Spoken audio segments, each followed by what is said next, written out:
কর্মাণি ঘোরে ঘোরে মান নিয়স্যি কেশব।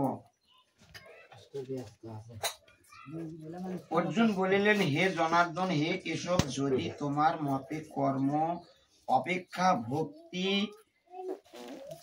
বিষয়িনী বুদ্ধি প্রিয়তর হয়, তাহলে এই ভয়ানক যুদ্ধে নিযুক্ত হওয়ার জন্য কেন আমাকে প্রচলিত করছো?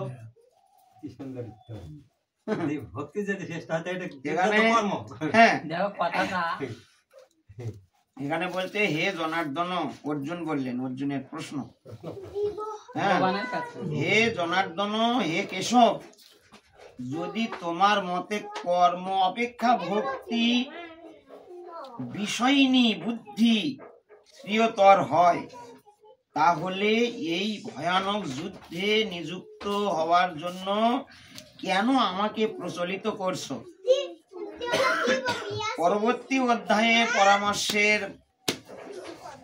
পরমেশ্বর ভগবান শ্রীকৃষ্ণ তার প্রিয় সখা অর্জুনকে জড় জগতের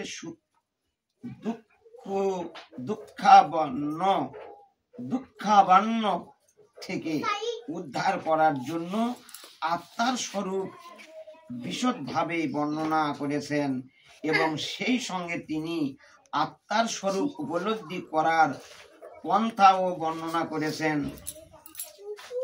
সেই পথ হচ্ছে বুদ্ধি যোগ, অর্থাৎ কৃষ্ণ ভাবনা।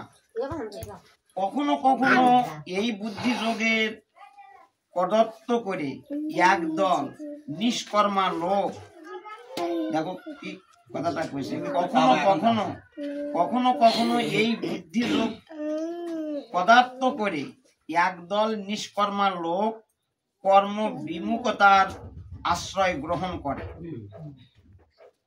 কৃষ্ণ ভাবনায় নাম করে তারা নির্জনে বসে বসে কেবল হরি নাম জপ করছে। কৃষ্ণ ভাবনাময়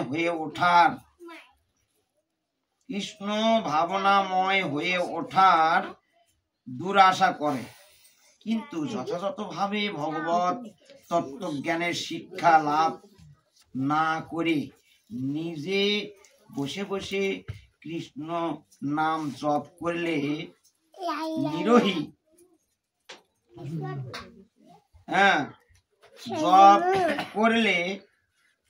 নিরীহ অজ্ঞ লোকের সস্তা বাহবা পাওয়া যেতে পারে। নিরীহ লোকের অজ্ঞ লোকের সস্তা বাহবা যেতে পারে, কিন্তু তাতে কোনো লাভ নাই। বাহবা পাবি তো, বড় ভক্ত। কিছু লোক কি বুদ্ধি করতেছে, বলে শাস্ত্রে বলিছে হরি নাম করলেই হবে, এখানে তাই তো করছে। শাস্ত্রের নির্দেশ হলো কলিযুগের চৈতন্য গৌরাঙ্গ মহাপ্রভু বলতেছে যে কলিযুগের ধর্ম হলো নাম সংকীর্তন, আর নাম করলেই জীবের উদ্ধার হবে। এরা এখন করছে তাদের সবই কর্ম, খালি নাম কর্ম, বলে বা অন্য কর্ম কি কর্ম, নাম করবে করছে। খাওয়া দাওয়া সব কিছুই সহজ ভাবে সব করে সন্ধ্যা আইনি কইলে লাগবে না, বসে হরি নাম করলেই তো হরি। বুঝেই তো গৌরাঙ্গ মহাপ্রভু কয়নি কলি যুগের ধর্ম হলো হরি নাম, আমরা হরি নাম তো করি।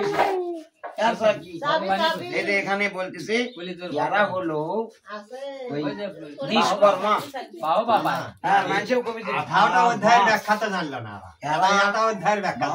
মানে সমাজের লোক কবি দেখো সারা হরি নাম করে, বড় সাধু। কিন্তু এখানে বলতেছে এই অজ্ঞ লোকের বাহবা পাওয়া যায়। কৃষ্ণ ভাবনার নাম করে তারা নির্জনে বসে বসে কেবল হরিনাম জপ করছে, হরিনাম জপ করে কৃষ্ণ ভাবনাময় হয়ে ওঠার দূর আশা করে, কিন্তু যথাযথভাবে ভগবত তত্ত্বজ্ঞানের শিক্ষা লাভ না করে নির্জনে বসে কৃষ্ণ নাম জপ করলে নিরোহী অজ্ঞ লোকের সস্তা বাহবা পাওয়া যেতে পারে, কিন্তু তাতে কোনো লাভ না। কোনো দাম নাই। অর্জুন প্রথমেই বুদ্ধিযোগ বা ভক্তি যোগের কর্মজীবন থেকে অবসর নেবার নামান্তর বলে বিবেচনা করেছিলেন এবং মনে করেছিলেন নির্জনে অরণ্যে উচ্চ সাধনা তপসার্য জীবন যাপন করবেন। বলেনি অর্জুন?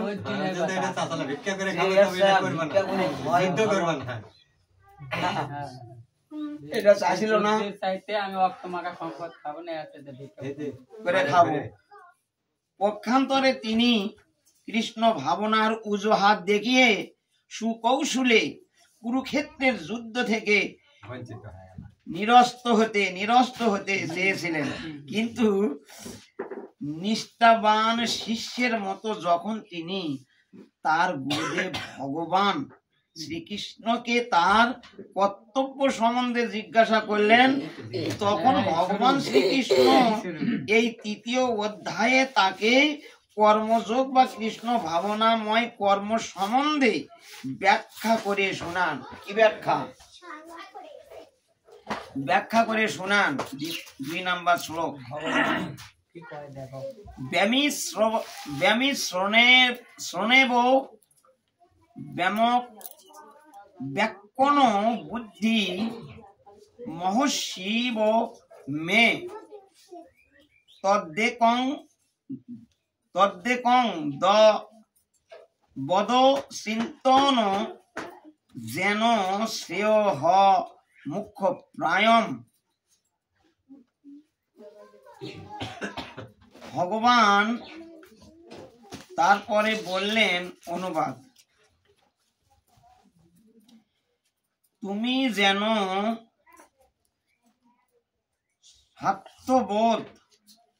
স্বার্থবোধ বাক্যের দ্বারা আমার বুদ্ধি বিভ্রান্তি করছো, তাই দয়া করে আমাকে নিশ্চিত ভাবে বলো কোনটি আমার পক্ষে সবচেয়ে শ্রেয়কর। ওখানে বলতেছে যে তুমি কর্ম করতে বলতেছো, আবার বলতেছো যে ভক্তি এবং জ্ঞান শ্রেষ্ঠ, তাহলে আমি কোনটা করবো? অর্জুন বললেন, আমি কোনটা করব, যেটা আমার পক্ষে ভালো হবে সেটা আমাকে বলো। এই জায়গা তো অর্জুন বেঁচে গেছে। এই জায়গাটা এই কথাটা না কওয়াতে বেঁচে গেছে। এই কথার মধ্যে যে আমি কোনটা করব, তাহলে একজনের কাছে ধর্ণা ধরা হলো, মানে ছোট হওয়া হলো, বুদ্ধি নেওয়া হলো। এই জন্য আমরা যদি কোনো এই সংসারে লজ্জা ঘৃণা ভয় ত্যাগ করে যদি কোনো সমস্যা এসে যায়, জীবনের মেলা সমস্যা, যে কোনো সমস্যায় আসুক, সৎ একটা ব্যক্তির কাছে যায় যদি পরামর্শ নেন, তাহলে দেখো তুমি রেহাই পাওয়া যাবে। সৎ একটা ব্যক্তি, ওই তো ওই যে সাধু এরা কূটনীতি নিয়ে আসে না, ওগুলো নয়। সৎ ব্যক্তি গ্রামে বসবাস করলে আশেপাশে কে কিভাবে চলে সেটা তো জানা যায়। কার কাছে গেলে আমি হিত উপদেশ পাবো, তার কাছে যায় বুদ্ধি নেওয়া উচিত। তাহলেই আমি যে সমস্যায় পড়েছি কিছুটা রেহাই পাওয়া যাইতে পারে, কিছুটা না পাওয়াই যাবে। তারা যদি সৎ হয় তাহলে সৎ বুদ্ধি দিবে। হ্যাঁ, ভগবানের কাছে অর্জুন বলল যে এখন আমার কোনটা করলে ভালো হবে, এই কথাটা বলাতেই অর্জুন কিন্তু বেঁচে গেল। যে তাহলে মনে মনে কবে যে না, মনে মনে কে ভগবান জানতে পারে, উনি জিজ্ঞাসা করে তাই কর্তব্যটা কি রাস্তাটা দেখে দিবে। ভগবদ গীতায়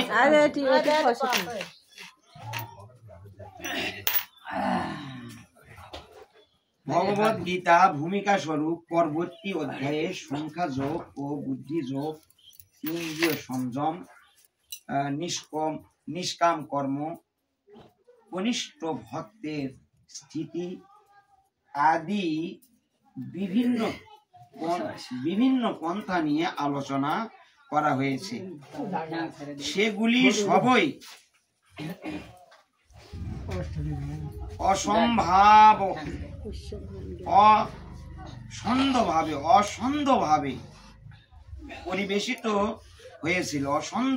পরিবেশিত হয়েছিল। কর্মযোগ, কর্ম উদ্যোগ গ্রহণ এবং উপলব্ধির জন্য যথাযথ পন্থা প্রণালী সম্পর্কিত বিশেষভাবে সুবিসন্নত নির্দেশাবলী একান্ত প্রয়োজন। সুতরাং ভগবানেরই ইচ্ছা ফলে অর্জুন সাধারণ মানুষের মতো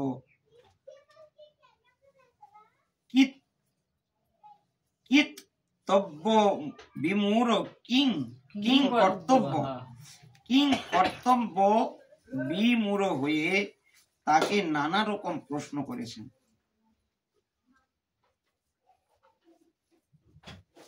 যাতে সাধারণ মহাশূন্য মানুষেরাও ভগবানের উপদেশাত্মক বাণীর যথার্থ অর্থ উপলব্ধি করতে পারে।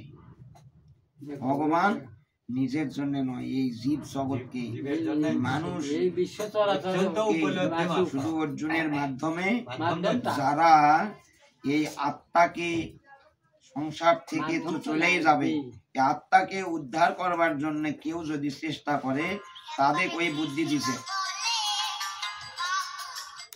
ভগবত তত্ত্বের যথার্থ।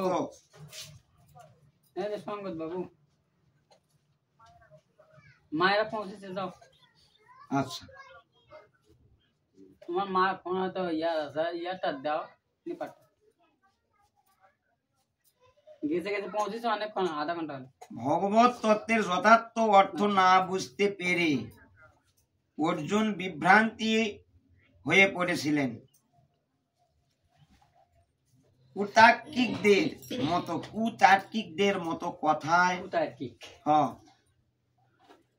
কুতার্কিকদের মতো কথার জাল বিস্তার করে ভগবান অর্জুনকে বিভ্রান্তি করতে চাননি।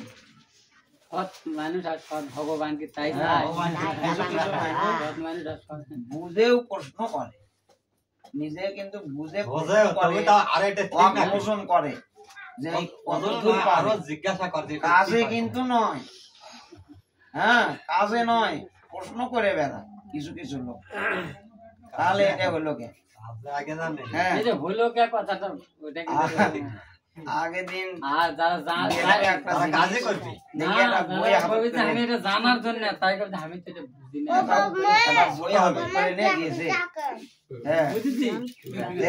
মনে করেছে যে প্রশ্ন করার মতো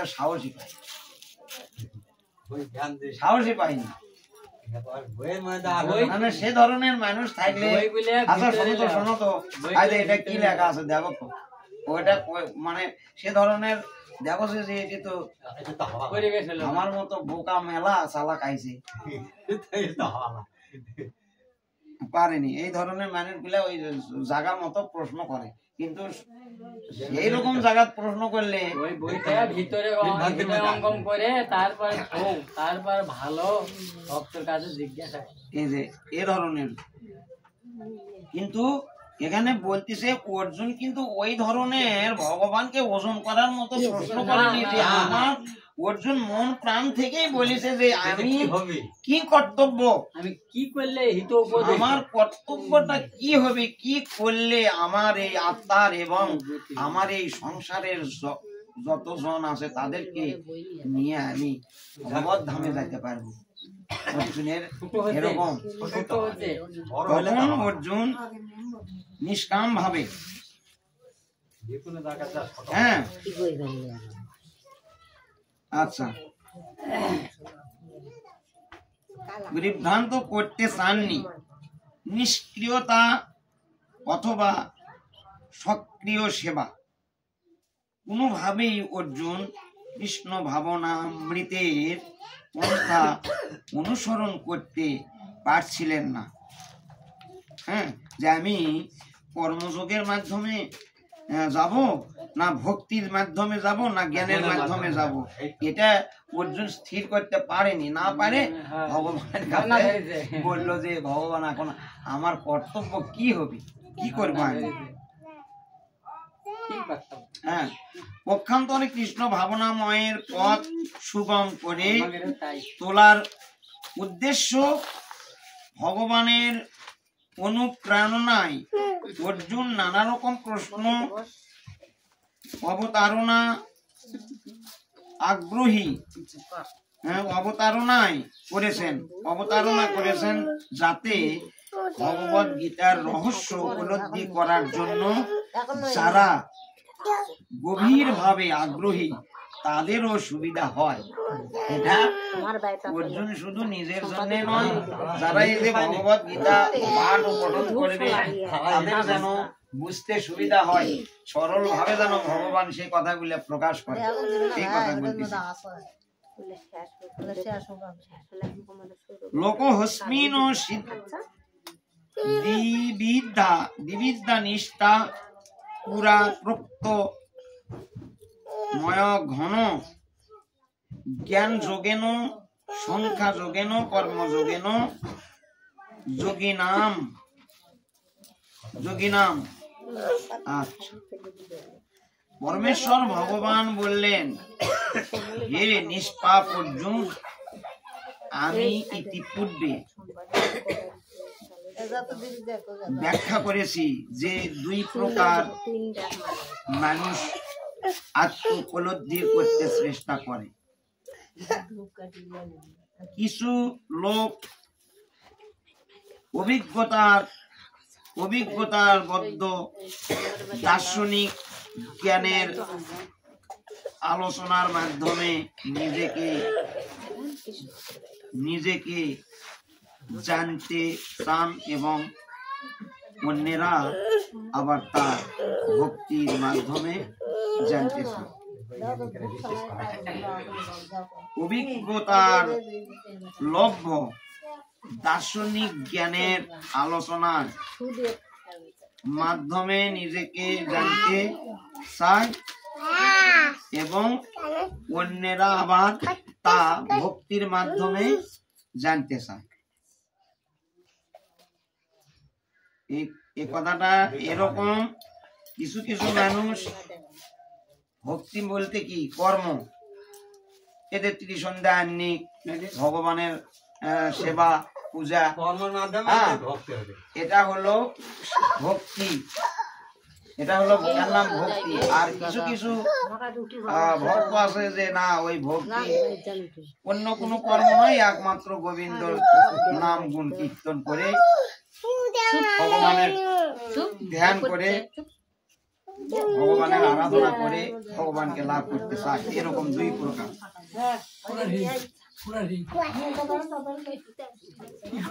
না, ওটা তো ভগবান বলেই দিছে যে কলিযুগের মানুষের জন্য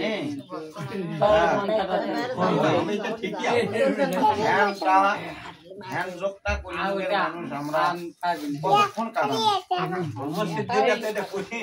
আর এই যে কর্মগুলো করা হচ্ছে এরই মাধ্যমেই ভক্তি হবে, আর এতে ভগবান অত্যন্ত খুশি। তারপরে ভগবানই বলি ভক্তিতে একই, ওই জ্ঞান যাবে তাও নয়। যারা জ্ঞানের মাধ্যমে ভগবানের আরাধনা করবে ওটা বৃথা যাবে না, কিন্তু ওটা আমাদের এই কলিযুগের মানুষ না, কথায় অন্নগত প্রাণ আর জনিগত মন, খুব কঠিন।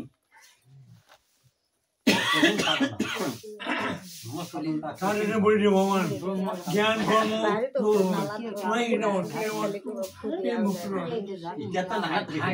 লাগবে, প্রেম প্রেম ভক্তি লাগবে, এটা তো লাগবে।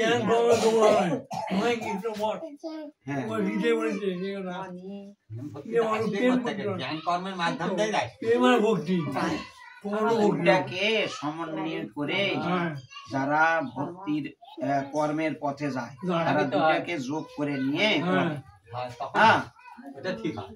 আচ্ছা আমি যে ভক্তি দেব তাই না, এখন বাড়ি বাসি কাম সন্ধ্যা বাসি সব করে যখন সময় পাবো আমি সকল দেব, কিন্তু সময় তো সময় অভাব ভক্তি তো দেওছি সময়ের মতো দেওয়া যাবে, সময়ের মধ্যে দেওয়া যাবে। আমি ওটা তো আমি দেওয়াইছি তাই না, কিন্তু এখানে তো আমার ওটা হলো জাগতিক জ্ঞান, পারথিক জ্ঞান নয়। পারথিক জ্ঞানটা হলো ভগবান সময় নির্ধারিত করে দিয়েছেন যে কোন কর্ম কখন করবে তুমি, সেটা ভগবান কাছে দিছে। তাহলে সেই সময় অনুযায়ী যদি আমি ওটা না করি, আমি যদি মনে মনে এরকম চিন্তা ভাবনা করি তাহলে হবি কাম করে রাতে যা করব। আর যদি জ্ঞান খাটাই যে না যত কাজই থাক হ্যাঁ এটা আগে করা লাগবে, এটা তারপরে সংসারের কর্ম। কোন ঘটনা কি, সংসারটা এমন একটা মায়ার বাসা, এই সংসারটা এমন মায়ার বাসা, নিজে গল্প করতেছি নিজেই ওই বন্দি হয়ে আছি। মাকড়া আমি দেখনো একদিন পরীক্ষা করে দেখলো আমার ওটি দুয়ারও মাকড়া সর করে যাচ্ছে, আবার আসতেছে পাশে পাশে ওই ইয়া বের হয়ে যাচ্ছে, যেতে যেতে যেতে যেতে ওই কিন্তু এক সময় মধ্যে পড়ে গেল আর যাওয়া পায় না, অনেকক্ষণ বসে থাকে। দেখনো ওই জিনিসটা যে মাকড়াসা নিজের জাল পাতে নিজেই জালের মধ্যে পড়ে, নিজেই জাল বুনে। হ্যাঁ সংসারটা এইরকম জাল বিস্তার, এতই লোক, এই যে কত মানে নাতি খাবি কি বউ খাবি কি মানুষের নিন্দা করবি, হ্যাঁ যত ধন হবি তত সুকরিস, আর যত ধন হবি ততই কিন্তু লোভ আসক্তি লম্বা হয়। হ্যাঁ আসক্তি লম্বা হয়, যত ধন তত আশা বাড়ে এদের। কিন্তু এখান থেকে আমাদের মানে ডেলি দিন জ্ঞান করা লাগবে যে না এই জালের মধ্যে তো থাকাই লাগবে, রিহাই তো নাই, কিন্তু তারপরে গৌর গোবিন্দের কর্ম করবো। সময় মতো যদি কর্ম করা যায় তাহলে কিন্তু আবার ভগবান ওখান থেকেই উদ্ধার করবে। কি যে এত কিছু করার পরে সেই আমাকে ভোলে না, যে আমাকে ভোলে না, তার আমি অন্তে আমার চরণে আশ্রয় দিয়ে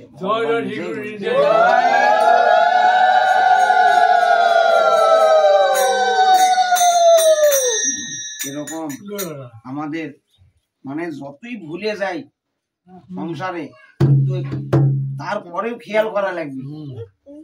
মানে আসক্তি এতই প্রবল, ইন্দ্রিয়গণকে নিয়ে এই এক মুখে চলে যায়, জ্ঞান ঢাকা পড়ে যায়।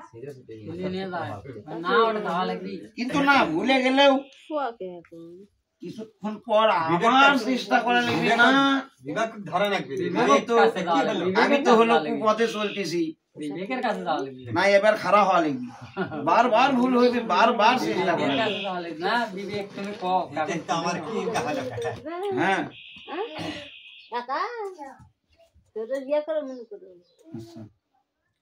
সেগুলি সবই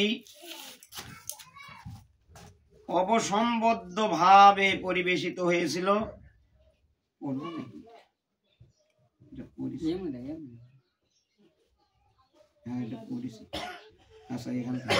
কোনোভাবেই অর্জুন কৃষ্ণ ভাবনামৃতের পন্থা অনুসরণ করতে পারছিলেন না। পক্ষান্তরে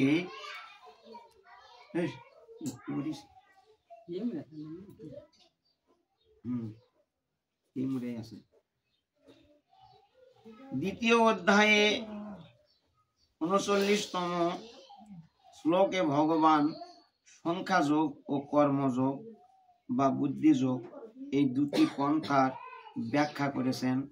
এই শ্লোক ভগবান তারই বিশদ ব্যাখ্যা করেছেন।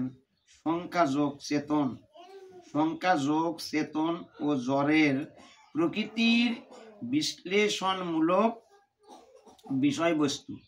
সংখ্যাযোগ, সংখ্যাযোগ চেতন ও জড়ের,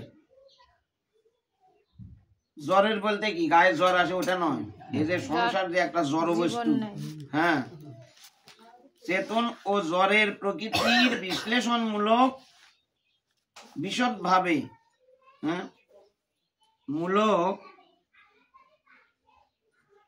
বিষয়বস্তু যে সমস্ত মানুষ পরীক্ষা নিরীক্ষা করে দার্শনিক তত্ত্বের মাধ্যমে জ্ঞান আরোহণ করতে চান, তাদের বিষয়বস্তু হচ্ছে এই সংখ্যাযোগ। অন্য পন্থাটি হচ্ছে কৃষ্ণ ভাবনা বা বুদ্ধিযোগ, যা দ্বিতীয় অধ্যায়ের 61তম শ্লোকে ব্যাখ্যা করা হয়েছে। ভগবান 39তম শ্লোকের ও ব্যাখ্যা করেছেন যে বুদ্ধিযোগ, এই বুদ্ধিযোগ বা কৃষ্ণ ভাবনা অনুশীলন করলে অতি সহজেই কর্মবন্ধন থেকে মুক্তি পাওয়া যায় এবং অধিকান্ত এই পন্থায় কোনো দোষ ত্রুটি নেই। সংখ্যাযোগে 61তম শ্লোকে ব্যাখ্যা করেছেন, ব্যাখ্যা করে বলা হয়েছে যে শ্রী ভগবান শ্রীকৃষ্ণ উপর সম্পূর্ণভাবে, ভগবানের উপর সম্পূর্ণভাবে নির্ভর করাই হচ্ছে বুদ্ধিযোগ। এই যে কথাটা, কর্মযোগ আর বুদ্ধিযোগ কিন্তু একই জিনিস, আমাদের বোঝার ভুল। এই যে কর্মটা আমরা করব, এই কর্মটা যদি ভগবানের নামে করে কর্ম করা যায়, যে হে ভগবান এটা করলে, এই কর্মটা করলে আমার জীবনযাত্রা চলবে এবং এই সংসার চলবে, তার থেকে হে গোবিন্দ তোমারও কিছু সেবা ব্যবস্থা হবে, এইভাবে যদি কর্ম করা যায়, ওটা হলো, ওর নাম হলো বুদ্ধি। যে বুদ্ধি যেটা করলাম যে আমরাও চলতে পারবো, তোমারও যেন সেবা আমরা দিতে পারি, এর নাম বুদ্ধিযোগ। কর্মই করা হচ্ছে কিন্তু ওর মধ্যে বুদ্ধি আছে, কর্ম হচ্ছে বুদ্ধি হচ্ছে, দুটোই এক, জ্ঞান কর্ম বুদ্ধি একত্রিত। হ্যাঁ, এরকম। আর যদি গাধার মতো খাইতেই যাই, আর মনে করবো যে এটা দে ওই জায়গা বান্ধিমো, ওইটা দিয়ে ওই জায়গা বান্ধিমো, তারপর পাহাড় বানাবো, না হবি মাথা খারাপ। কলিযুগে অবৈধ ধনের শক্তি বেশি, মাথা খারাপ নাকি? অবৈধ ধনের প্রভাব বেশি কলিযুগে, কিন্তু আত্মার উদ্ধার হবে না। ওই ধনের পাহাড় হবি, আত্মার উদ্ধার হবে না। তাহলে ধনের পাহাড় হলো লাভ কি? আমার নরকে যাই, সেখানে আমার আত্মীয় স্বজন, বন্ধু বান্ধব, সমাজের কারোর সাথে দেখা হবে না। আর সেখানে এমন যাতনা, লুবি ব্যক্তিকে সর্প পেঁচে দিবি। ব্রহ্মবৈবর্ত পুরাণে যারা শুধু করতে করতে মারা গেছে, তাদের গোটা গাও সাপ পেঁচে দিবি, দিয়ে ওই সাপ দংশন করবি, ইরে বাবারে মাওরে করে শিগগিরিমো, যখন শিগগিরিমো তখন ওই গরম জল কুয়া, ওই কুয়ার মধ্যে ডুবেবি, হাসে উঠবেন,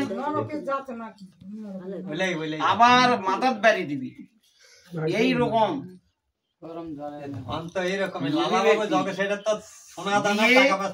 লাস্টে করবি কি, তুমি হলো এই এত যাতনার পরে লাস্টে ওই লুবি ব্যক্তি করবি কি, ওই বাড়ি হয়তো কুকুর না হয়তো শিগাল না করে যে কোনো একটা প্রাণী কুলে জন্ম দিয়ে পাঠাবি, যা ওই যে ধন গুলো দেখে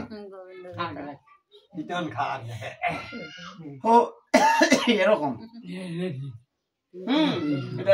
ব্রহ্মবৈবর্ত পুরাণে দেখো যাতনাটা অনেকে যারা জানেন তারা 11 এমনি করছে,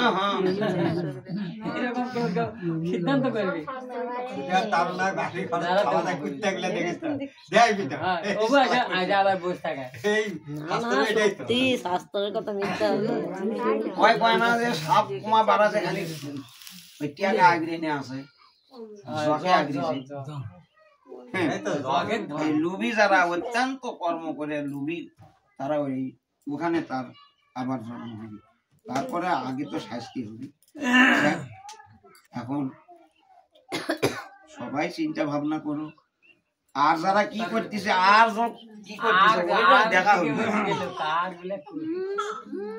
পরিশ্রম করতে ভগবান মানা করেনি তো না হয়তো অনেক কুমার গেল না ভক্ত সংগত ওর দিকে তাকে লাভ না না পরিশ্রম করা নিষেধ নাই কিন্তু সেটা সময় সময়কাল নির্দিষ্ট বিবেচনা করে করে নিয়ে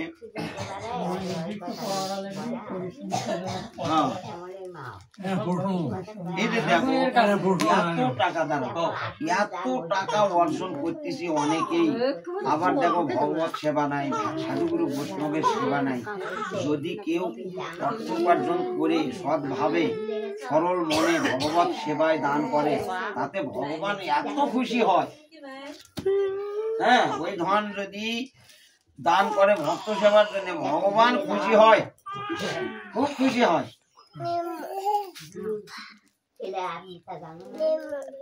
কি কথা না ওরা হাসি হয়তো আমার ঢুকে না আমার যেমন আমার রক্ষাতে উপস্থিত করতাম হ্যাঁ কি আমি শুরু আছে হয়তো ভক্তিগত করি ভক্তির এই সেবা করে আসছি আজ শেষ আছে অনেক কষ্ট করছি অনেক কষ্ট করছি আমার একটা লোক একটা ভক্তি হতে পারেনি অথচ তাই ভালো আছে তাই কিন্তু ওটাই বলি কিছু হয় কষ্টটা ভোগ করতে এটা প্রায় এই ঘটনাটা ঘটেই যায় কিন্তু উত্তর কি আসবে হ্যাঁ বললে একটু দেখুন সুন্দর উত্তর। না না উত্তর আছে খাই না শাস্ত্রে বলতেছে বলো ফুলের মামা গেছে শাস্ত্রে বলতেছে যে বিশাল মামা শুনো যার যার কর্ম রাজা ফল, পিঠে যার যার কর্মফল সেই সে ভোগ করে হ্যাঁ হ্যাঁ সেই সে ভোগ করে তে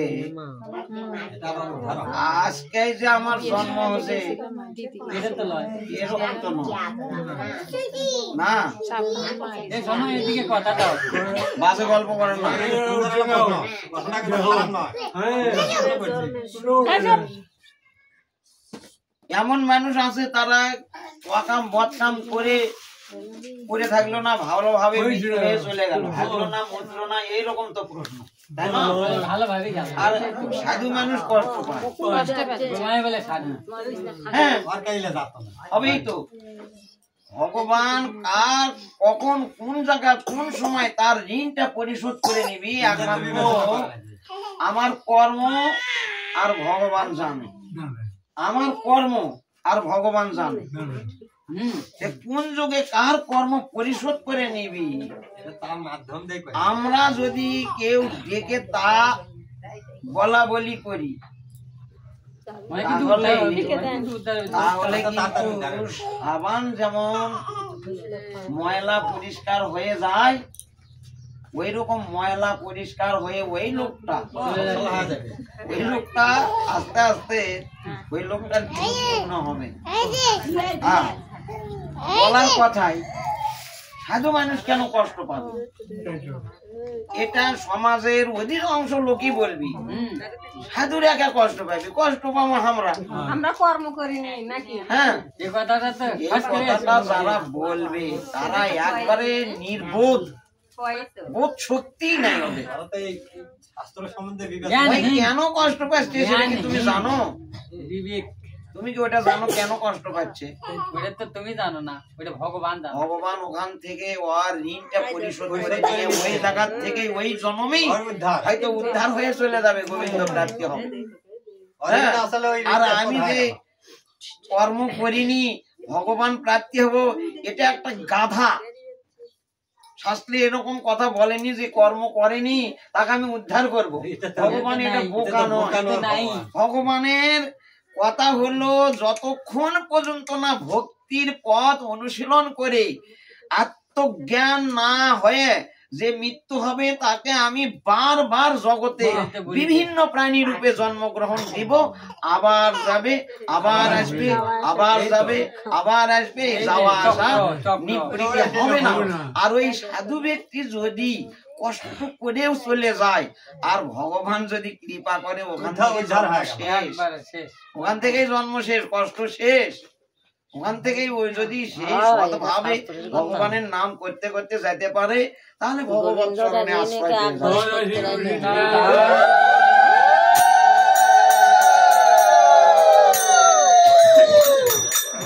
কোন জন্মে কি কর্ম করে যাচ্ছে সেটা ভোগ না করে দাদা শুনে কেমন লাগলো? আহারে একটা ভক্ত মানুষ পড়ে থাকলে কৃষ্ণ নাম করো, যা বলতে হবে কৃষ্ণ নাম করো। ভক্ত মানুষ যদি পড়ে থাকে কখনো ভক্ত মানুষ কষ্ট পায় কে? কৃষ্ণ নাম করো, ওতে বলতে হবে। হ্যাঁ তাই তো, এই কথাটা বলতে হবে, ভক্ত কৃষ্ণ নাম করো। হ্যাঁ কাজী কৃষ্ণই উদ্ধার করবে, সমালোচনা মানুষ কি করে ফেলবে? সাধু নিন্দা করা যাবে না। সাধুদের নিন্দা যারা করে ভগবান তা ক্ষমা করবে না।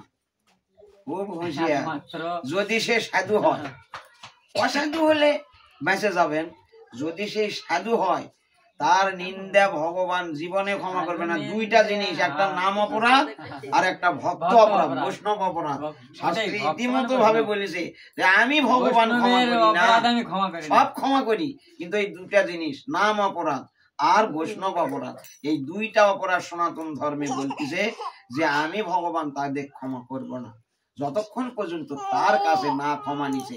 হ্যাঁ, এত শুদ্ধ ভক্তের কাছে ভক্ত হয়েও তর্ক দংশনে মৃত্যু হলো সুখদেব গোস্বামী, যার ধর্মের কথা সারা বিশ্বে প্রচার করেছে। আজকে আমাদের সনাতন ধর্মের গ্রন্থে বারবার যার কথা বলেছে তাকেও সাপে দংশন করে মৃত্যু হলো। কি জানো কেন? বৈষ্ণব অপরাধ, বৈষ্ণবের গলায়, বৈষ্ণবের গলা না পরীক্ষিত, রাজা পরীক্ষিতের মৃত্যু হসেই সাপ দংশন করে। কেন? ভগবান বলতেছে যে আমি ওইটা ক্ষমা করে দিতে পারবো না, সব ক্ষমা করে দিব, তুমি কেন বৈষ্ণবের গলায় সাপ পেঁচে দিয়েছো? এই সাপ, তার অভিশাপ তোমাকে গ্রহণ করতেই হবে। অত পরিষ্কার হয়েও পারেনি। চিন্তা করে দেখো, এরকম মেলা উদাহরণ আছে। বৈষ্ণব অপরাধ থেকে কেউ ক্ষমা পাবে না। হয়তো মনে করবেন হ্যাঁ আমারও পেলে ইয়া করছে যাতে সাধু করে নিন্দে না করি। হ্যাঁ তুমি করো, তুমি করেন না গা, তোমার বোঝা তুমি ভারী করবেন তো আমার কি? কথাগুলো তো গীতাতেই কয়া দিছে।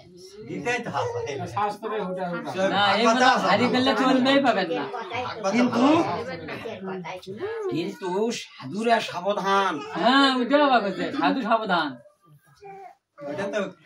সাবধান, আমাদের বারবার চিন্তা করতে হবে ভগবান কোন জায়গার জন্য আমার ভুল।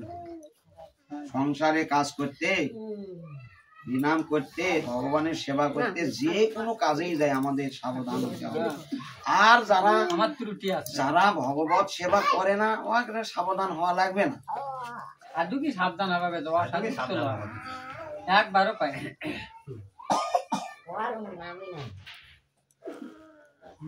না না করে যাবি না। তবে একটা জিনিস, দেব না, পিতা যদি পাপ করে সন্তান তার কিছু অংশ ভোগ করা লাগবে, যদি সে গৃহত্যাগী না হয়।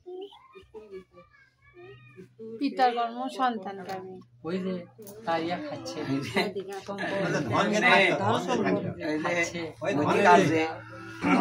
অধিকার তো অন্য কেউ পায় না, ছেলে মেয়ে পায়।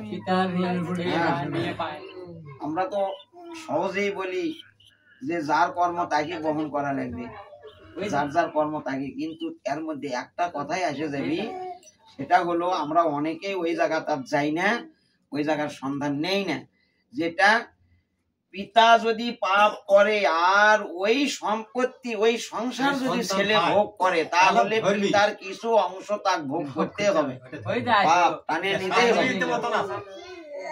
কারণ তুমি ওই অর্থ খাইও না, ধরবে না, পরিত্যাগ করে চলে যাও। ওই কারণ ধরবেও না, সুখদেবের মতো। সুখদেব মায়ের পেটের থেকে চলে গেল। হওয়ার পরে চলে গেল। সংসার ছেড়ে চলে গেল। আর ওই বাপের যে কিছু না, সুখদেবের বাপের নাম ব্যাসদেবের তো ভুল ছিল। ব্যাসদেবের কিন্তু কিঞ্চিত অপরাধ ছিল। অপরাধ আর ছিল। সুখদেব একেবারে একবার নিষ্পাপী। ছেলে, অথচ 16 বছর মায়ের গর্ভে থাকা হয়েছে। হয়েছে যেদিকে চোখ গেছে, হওয়া মাত্রই যেদিকে চোখ চলে গেছে। গেছে।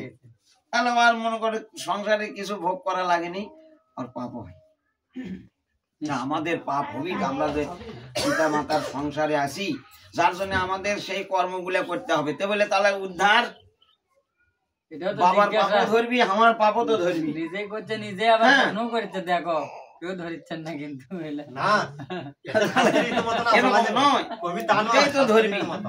আমি যে পাপ কর্ম সেটাও ধরবি, উলেও ধরবি। পাপের এখন ভার বেশি হবে। হ্যাঁ, এখন উপায় হলো কৃষ্ণ ভাবনা মৃত যদি আপনার ভিতরে জাগরিত হয়, তাহলে যত পাপই থাকুক, আস্তে আস্তে সদন হয়। মোশন হবে, মোশন হবে। হ্যাঁ, ফু দিলে উড়ে যাবি, বুঝলি?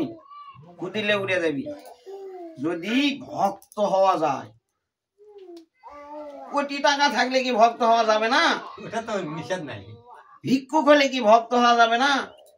এরকম তো বলেনি যে যারা একবারে ভিক্ষা করে খায় তারাই ভক্ত হবি, যার কোটি টাকা আছে তারা ভক্ত হবে না। একই, কোন একই। গ্রন্থে আছে? একই, দুইই এক। তবে হ্যাঁ, কোটি টাকা থাকলেও সেটা যদি ভগবানের নামে উদ্দেশ্য করে যদি কয় হে ভগবান আমার কিছু নয় তোমারই সব কিছু, কোটি টাকা কি ভগবান নিবি নাকি? তোমার বউ যদি থাকলেও কিন্তু তুমি দাস, দাস হ্যাঁ, করা। এটা যদি খালি ভগবানের নামে উৎসর্গ করে দেওয়া হয়, ভগবত ভক্ত হওয়া যায়, তাহলে কোটি টাকা থাকলেও যেদিন মৃত্যু হবে সেই দিন ভগবানের নাম করতে করতে যাওয়া পারলেই কাম।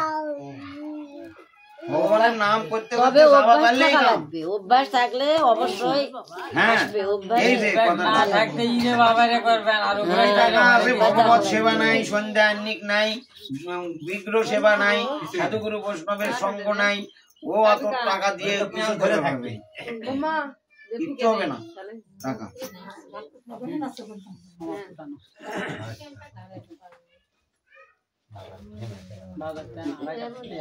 এ তোরা যান কোন মুখে যাস না রে, সমগ্র পন্থাটাই হচ্ছে পরমাত্মার সঙ্গে সম্পর্কের পরিপ্রেক্ষিতে আত্মার স্থিতি হৃদয়ঙ্গম করা। পরোক্ষ পন্থাটি হচ্ছে গপ করে খাস দার্শনিক জল্পনা কল্পনা দ্বারা যারা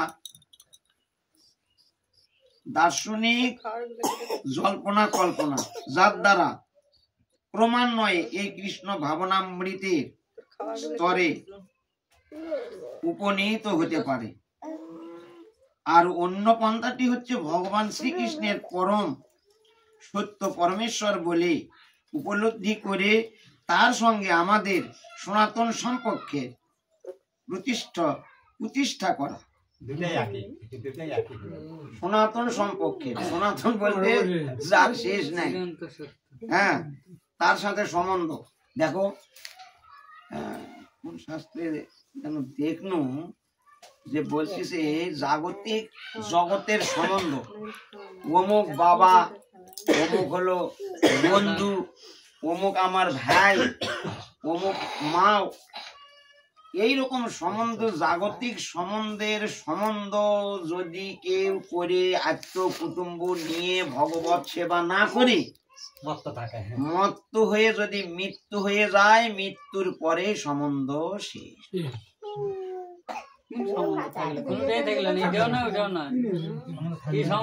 এত কুটুম্ব খাওয়ানো কিচ্ছুই হলো না।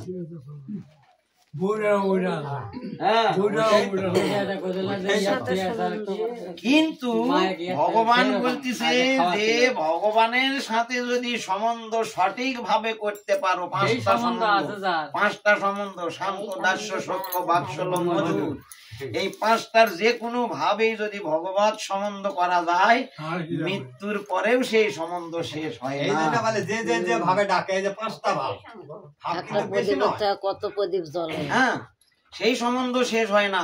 তাহলে কোনটা আমার কাজে লাগবে? আমার জন্য আত্মকুটুম্ব সমাজ কাজে লাগবে, স্ত্রী পুত্র পরিবার, না ভগবত সম্বন্ধটা আমার চিরসাথী? কাজী সবাই আমাদের চেষ্টা করা উচিত যে ভগবান যত কিছু করি তার মধ্যে থেকেও যেন তোমার সাথে সম্পর্কটা আমার জয় জয় শ্রী গুরু শ্রী শ্রী নিতাই।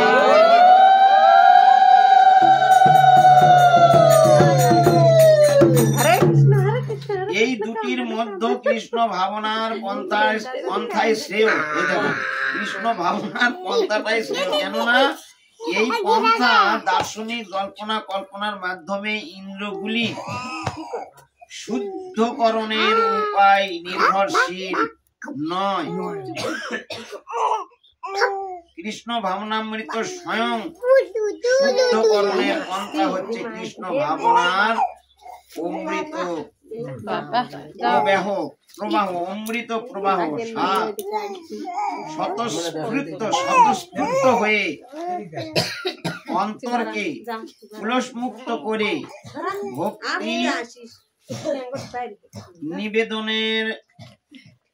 ভক্তি নিবেদনের পক্ষান্ত পন্থারূপে এই পথ সহজ উচ্চস্বরে মানে যেটা হলো আজকে আমরা একাদশী আছি, দেখো কি সুন্দর একটা কথা এসে গেল। একাদশী মানে হরিবাসর, হরিবাসর মানে হরিস্থান, হরিস্থান মানে গোবিন্দের নাম গুণ কীর্তন এবং গোবিন্দ সেবা, গোবিন্দের সেবা। এই যে গোবিন্দের নিকটে বাস করা, হরিবাসর মানে হরিস্থানে বাস করা, ভগবানের স্থানে বাস করা। যেই নাম সেই কৃষ্ণ।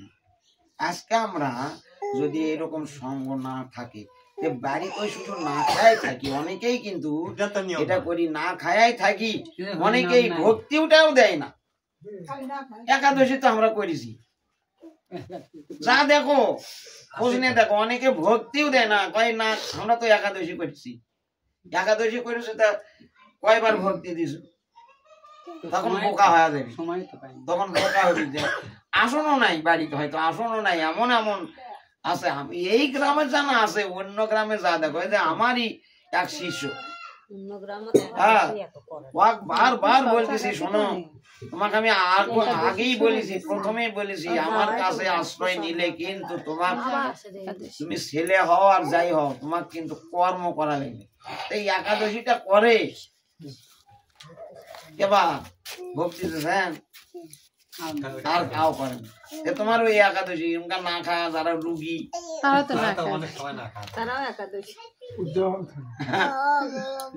চার পাঁচ দিন না খায়, তুমি তো একদিন আছে মাথা সাফ করে, ওই একাদশী হবি না তোমার।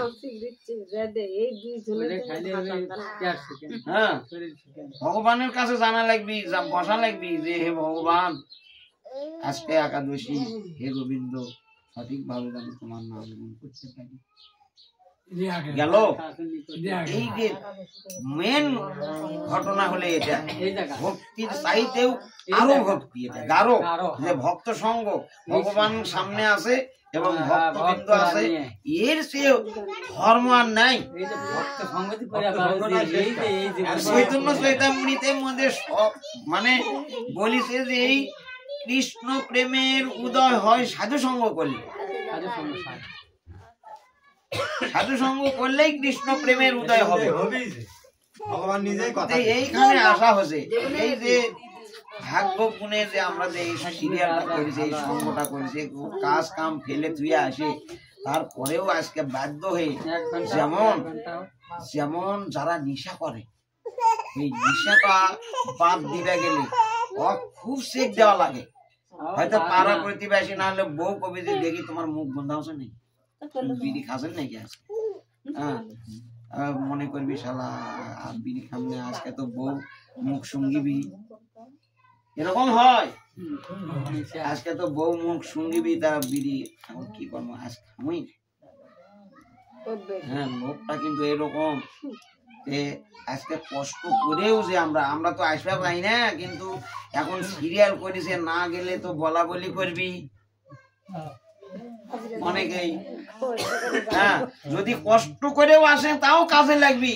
হ্যাঁ, এই জায়গাটা যারা আসে তারা তো ঠিকই থাকে, যারা আসে তারাও কষ্ট করেও যদি কেউ এসে বসে থাকে তাও কাজে লাগবি একদিন না একদিন এই হ্যাঁ, ফল পাবি। আর যারা এই মন প্রাণ দিয়ে সঙ্গ করে তাদের তো ভগবান কৃপা একেবারে সরাসরি কৃপা খেলবি করবে। ঠেলবি আর ওই কৃপা করবে সরাসরি। তাই কামার থাকলে তো ওর থেকে ধাবা দেবে খেলবি। এখন তো যাওয়া লাগবে। তাহলে এখানে হইলে বিয়ে লেগে চলে গেল গরু কামড় দেখেন গরু চিন্তা আমার বেশি এই যে অল্প অল্প করে করি। সব দিকে পাঠালে এইদিকে জীব লয় আর এই যে সাড়ে আটা তিনটে ওর বাজে। ভাইয়ের সবগুলাই ঠিকই থাকে। এর থেকে যায় জয় জয় জীবনে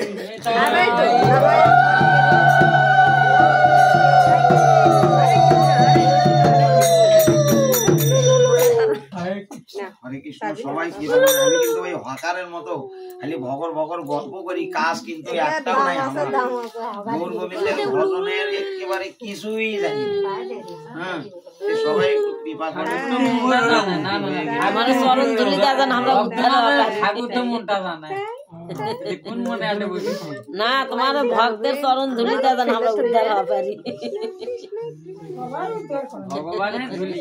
সবাই কও গঙ্গা গীতা গঙ্গা গীতা সাবিত্রী সাবিত্রী সীতা সীতা সুন্দর সত্যপতি ব্রতা ব্রহ্মবলী ব্রহ্মবিদ্যা শ্রীসন্ধ্যা মুক্ত গায়িনী অর্ধমাতা সীতানন্দা ভবানী ভ্রান্তি নাশিনী বেদত্রয়ী পরমানন্দ তথাস্থ জ্ঞান মঞ্জুরি ওম যৎকরণ পরিবিষ্ট মাত্র হিনস্ব যদ্বেদং পূর্ণং ভবতু তৎসমন্তৎপ্রদে সুরেশ সর্বে ভবান্তি সুখিন সর্বে শান্ত নিরময়া সর্বে ভদ্রাণী প্রসেদাত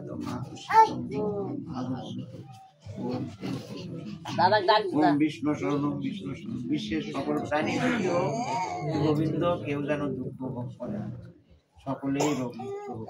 হরে কৃষ্ণ কৃষ্ণ কৃষ্ণ হরে হরে, হরে রাম রাম রাম। জয় জয় শ্রী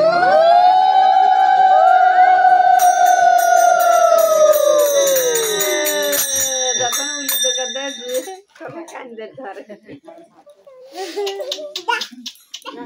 দেখতে মায়ের তো কত যা ডাক